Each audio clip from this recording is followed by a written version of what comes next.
Hi guys, I'm Dave from Lowdown and I play guitar and sing. Thank you very much. I'm Richard from Lowdown. I play drums and I don't sing, so I'm terrible at singing. Welcome back to another episode of Sound of the Dragon with Lowdown. Hello man. So we're going to kick things off with tell everybody in the lovely audience and the camera who you are, what your sound is, where can I find you, that sort of thing. Yeah, no worries. So I'm Dave. I play guitar and sing for Lowdown. I'm Richard. I play drums for Lowdown. And as far as sound wise goes for us, we're not recreating the wheel or anything like that. We just want to play some fucking groove and drink some beer, man. That's pretty much what we started, and that's what we're going to carry on doing. Groove metal? Yeah, I'd probably say so. It's definitely for sort of like, you know, fans of Black Label, Alter Bridge, Lamb of God in some sort of fashions, Crowbar, you know, that kind of echelon, if you like. Swallowed a thesaurus there. You know, that kind of music. Anything you'd add? No, I think you pretty much nailed it, but I'd like to probably add that we're sort of based around riffs and we build on the riffs, and then basically, we're just out for a good time and just thoroughly enjoy it. But, good. Yeah, I think groove metal's pretty much what we are. Yeah. So do you have any influences that have influenced your sound? Yeah, kind of. I mean, like I said, the main thing that is sort of like I set out to try and do with Lowdown was just bring riffs back. Not that they'd gone. By no means am I saying that they'd gone. I just wanted to have a beer and play some riffs, because I didn't play guitar for about 15 years because I was a singer, or I am a singer as well in another band. So I wasn't really ever prone to picking up an instrument. It was mainly hooks, melodies, just that kind of, you know, Earworms. performance. Yeah, earworms. So I wanted to try and start playing guitar. So yeah, it was just literally just trying to bring riffs back. I love things like, if people can't already tell, you know, like Black Label Society, just dirty, early Black Label is probably where my heart is. Eternal 1919 is, I think, their best album. The Crowbar, I love Miles Kennedy's voice, and I love Mark Tremonti's sort of guitar work. I actually prefer Tremonti, that project, as opposed to Alter Bridge, and just try and have energy and have fun, really. Yeah, pretty much now there. I think we're out there having fun, enjoying the gigs, and I think seeing the crowd respond to the way they do with us as a band is great. So it is. It's just fun. The whole thing is just play some riffs, have a beer, and have fun. That's the main thing, isn't it? It's what we all want to fucking do. Yeah, man. Fucking A. So do you have, do you think your band is a lot different compared to the whole metal scene as a whole? Do you have like what sets you apart from the rest of it? Not really, mate. In all honesty with you, no. Again, not trying to recreate the wheel. Just trying to sort of have fun in our own way. And I think that's kind of infectious. I think as a unique selling point, do we have one? No, not really, mate. It's just groove. You know, all hail the fucking riff. That's literally it. Get some riffs back, have a beer, and have a fucking laugh, man. I think that's really much. Unique selling point, I've got a beard. That's about it, you know what I mean? I think we all got beards actually in the band. Some better than others. Pretty much. I mean, the crowd responds to us in such a positive way. We've kind of responded with more heavier stuff, and we seem to be going down that route now, don't we? We seem to be sort of like, you know, preparing for the next sort of chapter of Lowdown with getting the audience to, you know, participate, and I think that's coming off in the music we're doing now. So I'd agree with that. Yeah. Cool. So have you got any like new EP singles releasing? Yes. So we released an album on Damage Records last year in August. Yeah. And that was leading up to Bloodstock. So it was all like planned probably about 6 months before we finished the album, and then we had about 6 months of PR lead up to Bloodstock. And so August this year, that would have been out for a year. So we're planning a next release. We're literally in the middle of doing it at the moment. And then we're hopefully going to try and tour it, and we've got some stuff towards the end of the year that we're slowly putting fingers in pies to kind of test the waters. So yes, we've got another release coming out. I'm not going to say any release dates yet because we're literally in the middle of recording said release. Okay. So yeah, more riffs, more fucking riffs coming. More son. red-bagging That's what I'm riffness. saying. So, have you got any big challenges that you have faced in your career so far?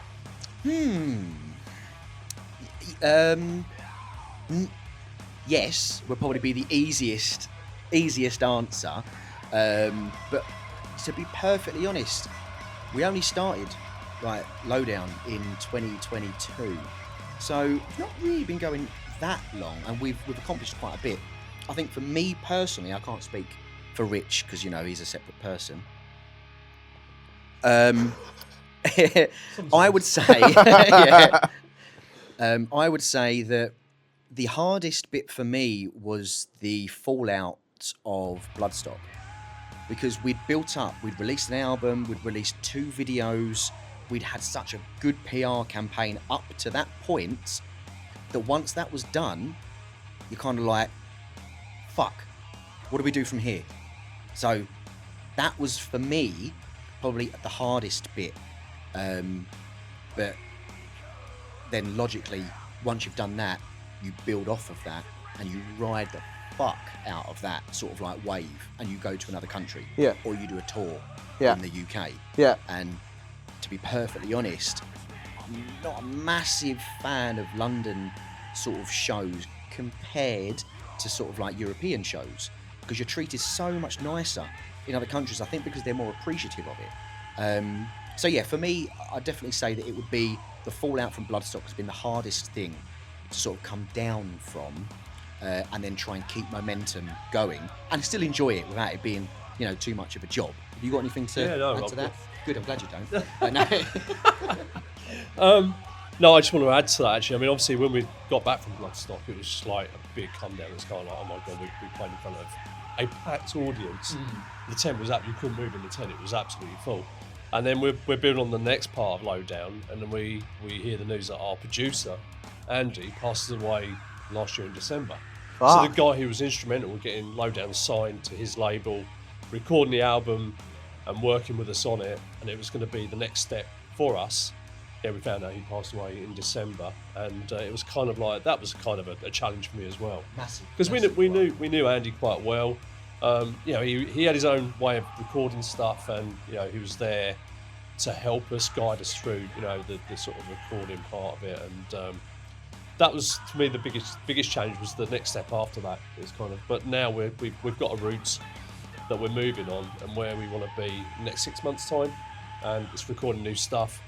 Sadly, Andy's not going to be on board with us, which is a real shame. But that was my challenge. So have you got another label sort of in the mists that you're going to try and sign to, or you didn't be independent for a while? And so that one. We're still in contract. Yeah. So we're not looking for anyone else. So you're staying where you are. So you got signed. We're still in contract. Yeah. That's all I can sort of like really divulge about that. Okay. We're still in contract. We still have the full album cycle year, and once that's done, then who knows?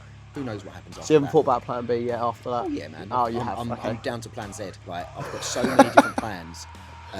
There's loads, but as it stands at the moment, we don't need any of those in action. So yeah. Okay. What albums are you currently listening to? I see. Mine's a weird one, actually. So I'm listening to a lot of country at the moment. Okay, yeah. Stephen. Pardon? A bit of Stephen Wilson Jr. Mm-hmm. I adore that man's voice. Like I'm on it. You know what I'm saying? I really do enjoy his voice, and his songwriting is awesome. That and Silosis new album, that's great. I love the production from Josh Middleton, man. It's so good. Like, it is really good. Orbit Culture is always on my sort of like track. A lot of Crowbar recently, because I went to go and see Crowbar in London week before last, one of the two. And the new Alter Bridge album. Yeah. So I've got to be honest, I do think the one before last, Pawns and Kings, from Alter Bridge, I think was better than their current album, but it's still very good. Yeah. So yeah, what about you, Rich, the drummer? I'm going to go say old school now. Not old school, but after seeing Fear Factory at Bloodstock, I had to go read back and listen to all their You're so albums. lucky you got to saw Fear Factory. Well, I saw them in 1996 Yeah. at the Astoria, and they were like, oh my God, this is just a breath of fresh air when it comes to... I was a year after. I was born a year later. I feel so fucking old. I know. You old fart. And it was like, it was a new sound. It was kind of like what we have today in nu metal and hardcore metal. But they were the first guys, the pioneers, really to do it. And I saw them a couple of times. It was like they were mind blowing then. And to see them at Bloodstock, thinking, they're old guys now, they're older guys. Is it going to sound as good? And they were just spot on. The whole set was just spot on. So I've been listening to some of their older stuff. So I do enjoy that kind of the heavy riffy stuff and also the technical side of it as well. And there's some great tunes on there as well, some real earworms. Do you listen to Soil as well? Yeah, I love Soil. Soil's Absolutely, yeah. fucking great. Just brilliant band, just like great tunes. And once you've got the songs in your head, you just can't, you just don't go. They're brilliant. Yeah, Halo, what a song. So who would you want to collab with, dead or alive? I'm going to go first on this one. Yeah. So I'm not a big follower of drummers or bands, but the guy that I'd love to be in a band with would be Randy Rhoads. He was the fucking guy great guitarist. The greatest guitar ever lived in metal, I think. everybody's, from Randy, you've got Dimebag's come from, has been influenced by Randy, Zach. He's just phenomenal. It was just a shame though. How old was he? 24, 25 when he died? Yeah. So he would have been my guy to, be in a band with, but that'll be my collab. But as a band, Black Sabbath maybe? To be in Black Sabbath, being Prime Sabbath when Ozzy was, Osbourne, definitely. Ozzy era, that bluesy, groovy, jazzy kind of influence had. Before Dio joined. Dio stuff was great, but the early Sabbath stuff was just mind blowing. The only song I like from the Dio era is Die Young. Yeah, it's cool. Yeah. Neon Nights is good. Yeah, it's got a fantastic voice. Yeah, it's got a great range, but there's just something about the Ozzy era. Just hits so much more. Gravelly, it's raw, isn't it? It is raw, definitely raw. Yeah. So that'll be my guy. Randy Rhoads as a guitarist to play with in a band, but Black Sabbath would be the people that I just adore to be in that band. It's been phenomenal, really good. Dave? Who would I collab with? Dead or alive? Dead or alive? You could do both if you wanted. I think for me, there's only one answer. And that's Dimebag fucking Darrell. Yep. Oh my God, like what that guy did. I've got no words, mate. Do you know what I'm saying? Just touch myself instead. Dimebag fucking Darrell, man. That is it. Alive?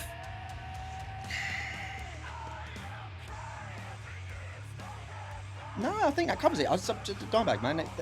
Absolutely. Again, Dimebag did so much things in the short amount of time he had. Man, like the guy, I never met him. I saw him live. That was in 2004. Fucking hell! When did he get shot? Damage Plan, 2004. Was it? So you just later that year. Fucking hell! Yeah, so that was touring with Damage Plan from their first album, so like the Newfound Power, Newfound Power. About to say Newfound Glory. That's a fucking pop band. That's a pop punk band. It's not them. But yeah. I think that would cover that 100%. Yeah, Dimebag fucking Darrell, man. Fucking hell. Yeah. Silly sausage! Right.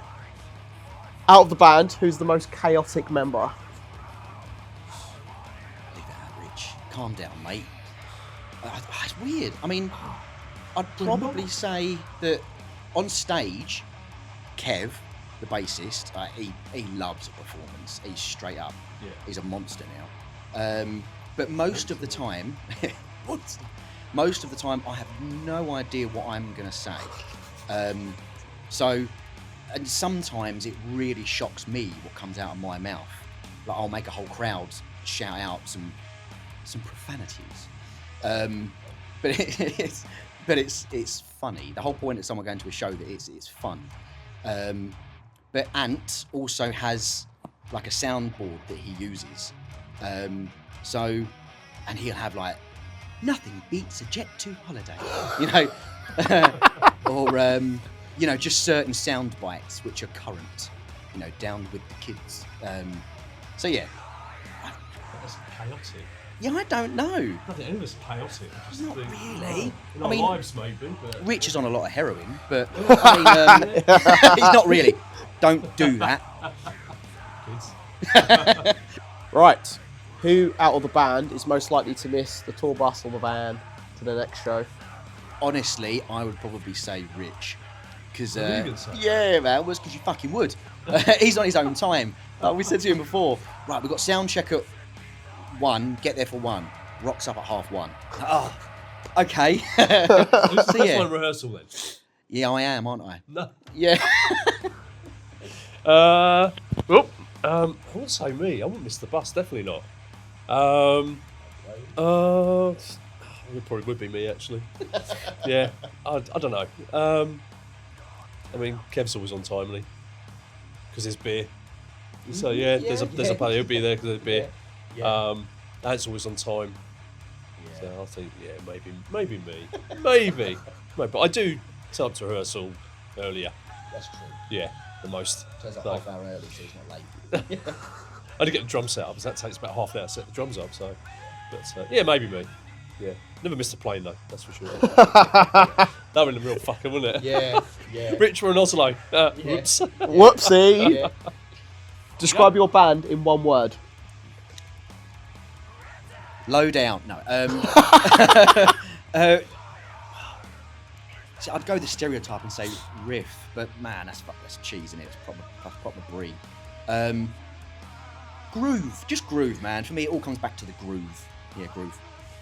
I'm gonna say thunderous. Thunderous. We Groove are. and thunderous. We're big live. We have big riffs live. So, and we like it loud, live. Definitely thunderous. There we go.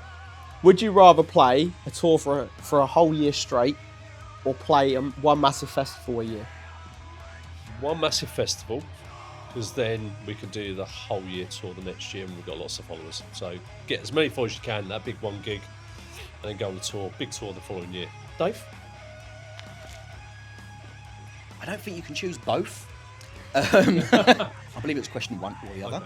Okay. But I would probably say, for me personally, I'd go down the route of touring for a year, because that way you're building momentum. So I'd say that, yeah. I'd say tour for a year, play a load of shows, and that way, if your festival is a bad show, the one festival, then you've only got one. You've got one chance. So if you've got a load of chances to do good shows, yeah, man, all day long. I'd tour for a year. Yeah. Fucking hell. Would you rather have a viral meme made about your band or a viral hit song? Ooh, it's difficult because nowadays songs, they're not as timeless as they used to be.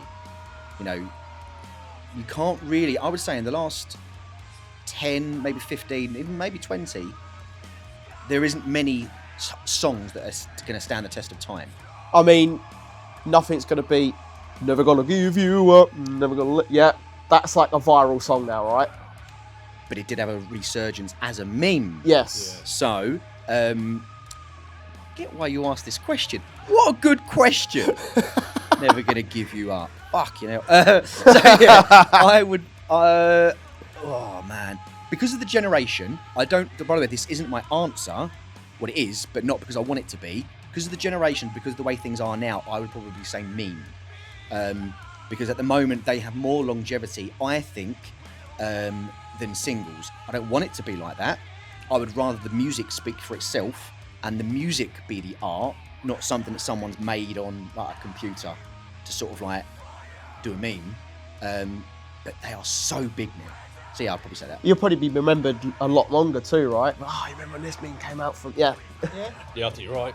I think a viral meme is going to stick in people's minds for the rest of their lives, actually. And then when it's replayed, they'll remember it and go, yeah. Whereas a song is a song is a song. So it's kind of, I think you're right. Do you have- be. You look at Vines. Yeah. You know, like Vines were massive, and now they've had a resurgence with like Twitter and X and TikTok. Like Hurricane Katrina, you know, everyone's like, you know what I'm saying? Yeah. So you know what I'm saying? You guys know what I'm saying? I'm saying. If you could create a viral meme, Yeah. what would you do? How would you do it? That was a question off the top of my head, folks. $1 question that is, isn't it? Yeah. What would I do? If you were like younger, say like. What are you trying to say, mate? Listen, I'm in my prime. I'm in my Optimus Prime stage. And it was like Vine days. Yeah, How yeah. would you create it? I think you've got to go with trends, haven't you? Yes. You've got to see what's trending. And I don't know what's trending at the moment because I'm not very fucking trendy. So I don't know what's trending. You get a lot of scare... Well, actually, to be fair, I get a lot of scare cams on my sort of like TikTok and like X feed because I love scaring people. Absolutely fucking adore it. I'll hide in place and just scare the shit out of people. I love it. We've had exploding boxes, haven't we? Exploding boxes. Have you seen that one where people go to the doorstep to nick the package? Oh, yeah. Maybe Yeah. something like that with Lowdown popping it. I don't know. Well, all of us fitting in a fucking box. Yeah, you'd have to follow the trends, wouldn't you? Yeah. I'd probably do something like an unboxing, like a blind box. My daughter watches that. Like blind boxes and people doing... ASMR stuff. Yeah. Imagine how many people are going to hate that. Yeah, I'd probably do that. Would you rather lose your ears mid-song or your stage lights mid-set? When you say ears, do you mean they're falling off my fucking head? Yes. Or do you mean my in-ears? However you want to interpret it. I would go think your it's ears the off the side of your head, yes. So either I lose a body part, or the lights Or go the out. lights go out. Mate, it's not, you know what I mean? Of course, it's going to be the lights go out, but then they can't see me. My ego would not like that. I'd definitely say the lights would go out. Yeah, I'd definitely say that. I mean, if you lost your ears, you wouldn't be able to play, right? If you can't hear anything, don't know which section you're in, then yeah. So you're yeah, kind of screwed, aren't you? Yeah, I'd definitely say I think I'd like to hear what's going on. Yeah, defo. What about you? Yeah, I'll say stage lights. Yeah, I don't like stage stage lights anyway. Yeah, we don't like them on the drummers. It's fine. No. Would you rather have fingers as long as your legs or legs as short as your fingers?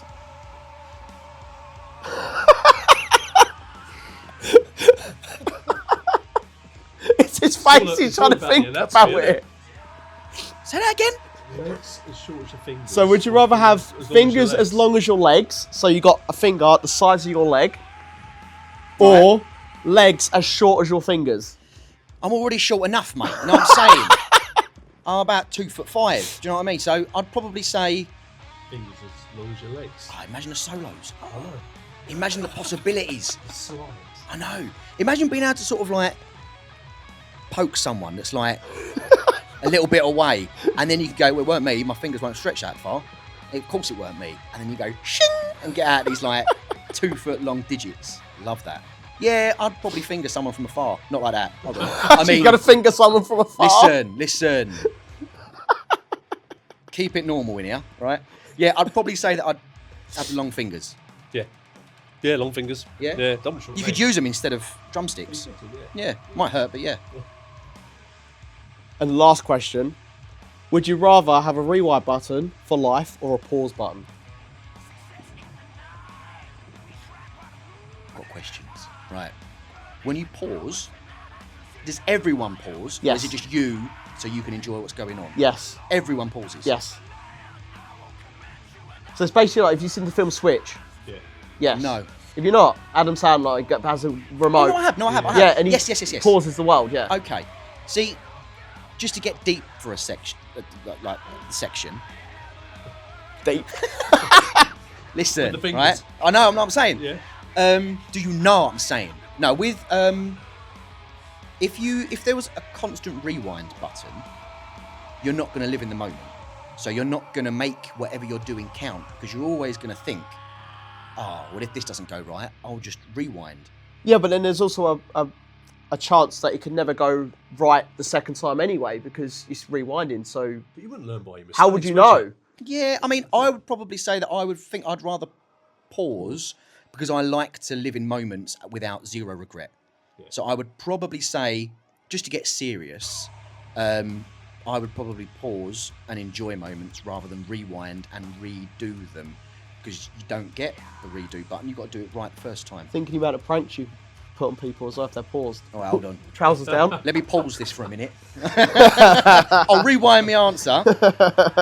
And I'd go pause. Yeah. Yeah, so pause, definitely. Yeah. Moment. Cool. Rather than rewinding and going, let's do it all over again. Yeah. Yeah, but do it right first time, then you won't need to rewind, would you? I suppose. Yeah, for me, it'd be live in the moment. Yeah. Yeah, get fucked up and have a beer. Don't worry about it. You know what I'm saying? Yeah. So, build your own festival. Right, You here could we be go. legacy, dead, alive, whoever you want. Genre mix if you want to. Okay, so we're going to go for one day festival Okay. on a Saturday. I'm going to go for the old Wembley Stadium. Not the new one, okay. the old one, which had the best acoustics. I don't know why they've kind of, well, obviously not sit down to build something new. So I'll go for old Wembley Stadium. I'm going to say the bands on that night, or day over the day, we're going to have some Jimi Hendrix. We're going to have some, let's go for some, we're going to have some Ozzy Osbourne there as well. We'll have Ozzy. Prime Ozzy as well. Yeah, legendary Ozzy Osbourne. We've got Chucky Metallica, because they're a great live band. No particular order on this. I'm going to have to say as well, not Megadeth. Definitely not Megadeth. Because they just were... honorary mention of someone just go, No. fuck off, we're not having you. And then I will probably go for some new bands like Gojira. I'm really digging Mastodon at the moment. Loving Mastodon are Looking good. forward to their new album. That's going to be really good stuff. Yeah, they're recording straight after Bloodstock, wasn't it? So they should be releasing this year. And then maybe a headliner of... What about Orange Goblin? Would you throw those in there? I know they're retired now, but... I saw them at Bloodstock. I didn't enjoy their set. I didn't think they got good sound. I'm really looking forward to them as well. On album, they're great. Yeah.